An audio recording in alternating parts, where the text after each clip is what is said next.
Hello ulit mga ka-trasher. So ayun na nga, tapos na maglibot suroy si Mrs. Ngayon tutungo na kami sa restaurant na binubok namin. Ito pala yung Estabulo Bar and Grill. Dito lang yan matatagpuan sa Art City of Harrogate.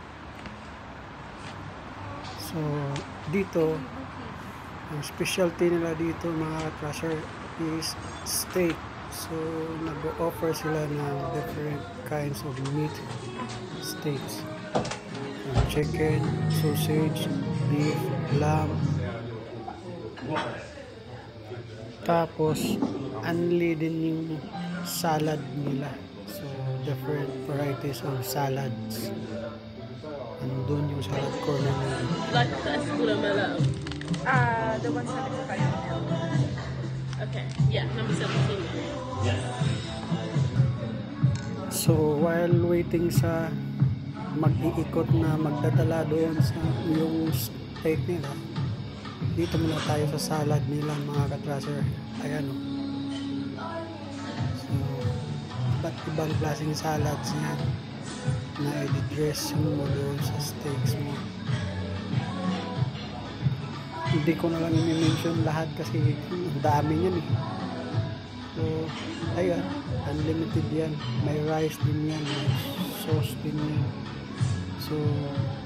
So nag-starter salad muna kami with wine, mataray ni Mayora. Aantay kami na unang batch ng steak na i-serve sa akin.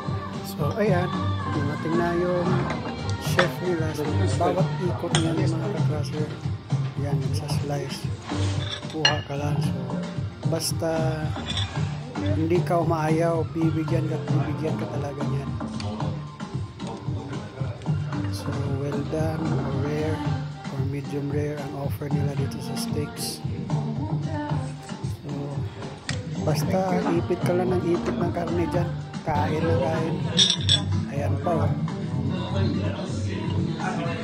Ibang klaseng ano yan, ang wala lang dyan isda. So one to sawa ka talaga, hindi ka titigilan dyan hanggat hindi ka umaayaw na tama na, gusto na. So mabubusog ka talaga dyan. Sulit naman kasi nga almost 50 pounds per order tao. So after yan, cheers muna. Marunong pala itong minom ng tuba. Wine yan dito pero sa atin tuba lang yan. So salamat sa panonood. Happy Valentine's Day. Bye!